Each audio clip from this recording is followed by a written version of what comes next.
Hora de falar de esporte. Oi, Suzana. Oi, Polito. Oi, para quem acompanha a gente ao vivo no esporte. Situação delicada do Avaí, perdeu mais uma. E a do Figueirense não está longe disso, também vive uma situação complicada na Série C, viu, Polito? Tem gente dizendo que tem risco de rebaixar, será? E o torcedor teme, né, esse rebaixamento para a claro. Série C. O Avaí precisa brigar agora para se manter na segunda divisão do Brasileiro. Bora lá? Vamos lá. Mas a gente começa então com os destaques da Série A do Campeonato Brasileiro, nosso placar Sicredi. Temos os principais placares da rodada. O Grêmio venceu o Santos por 3-2, o Grêmio que venceu de virada. O Flamengo perdeu no Maracanã por 3-0 para o líder Palmeiras. E a Chapecoense perdeu para o Cruzeiro por 2-1 fora de casa. A Chapecoense que vive também uma situação delicada na elite do futebol brasileiro. O Corinthians bateu o Atlético Mineiro por 1-0, também o Corinthians que jogou na Neoquímica Arena. Mas os detalhes dessas partidas vocês conferem logo mais a partir da 1h20 da tarde no ND Esporte. Agora a gente fala de Série B, o Avaí perdeu mais uma e está a 8 jogos sem vencer na competição. A gente vai ver como foi a partida contra o Goiás na ressacada, olha só.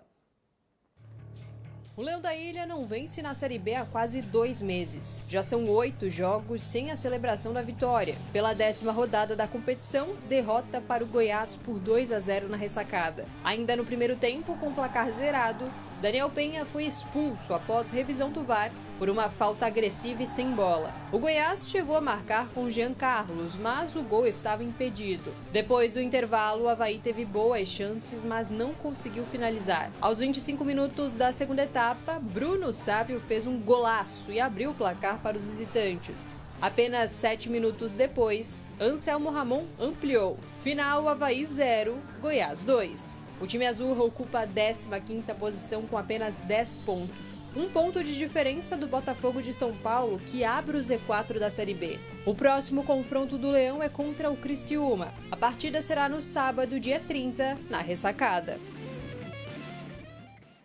Tá aí, Cláudio Caticarte já está aqui com a gente. Cláudio, a gente viu ali que a expulsão do Daniel Penha balançou um pouco a equipe, apesar do Avaí ter voltado controlado ali no segundo tempo, depois do primeiro gol do Goiás, acabou se perdendo na partida, né? Boa tarde.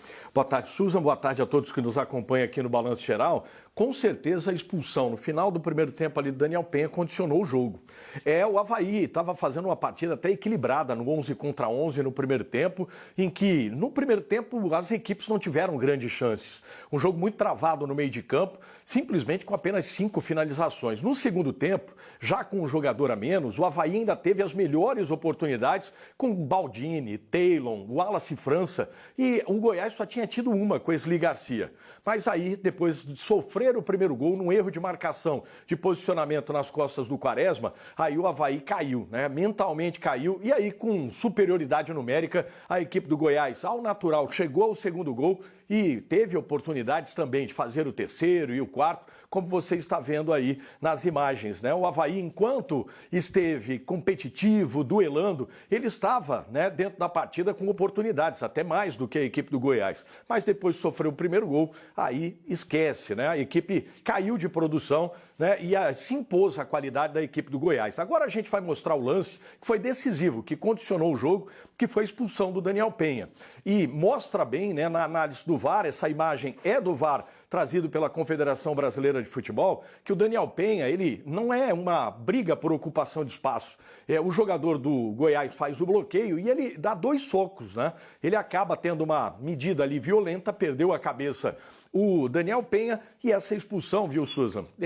Você tendo um jogador a menos, mesmo que o Avaí tenha tido oportunidades no início do segundo tempo, prejudicou demais a atuação do Leão e acabou que a qualidade técnica e de elenco do Goiás venceu o jogo ali ao natural, aos 2-0, impondo essa maior superioridade. Atitude que custou caro para o Avaí, né? Inclusive a derrota para o Goiás. Tivemos essa situação em relação ao Daniel Penha e foi expulso da partida também, né? Por conta dessa atitude, conduta violenta, como a própria CBF define, né? Exatamente. E claro, o Avaí com 8 jogos sem vencer, essa pressão prejudica as tomadas de decisões. O Taylor, uma bola no travessão, né? Mas vamos lá. Agora o Avaí tenta recuperar quarta-feira na Copa Sul-Sudeste. A gente torce por isso e vamos falar do outro time da capital catarinense. Situação complicada também do Figueirense. Garantiu ali um empate fora de casa contra o Confiança, mas está a 2 pontos do Z2 na Série C, né? Situação complicada. A gente vai ver como foi a partida desse fim de semana, olha só.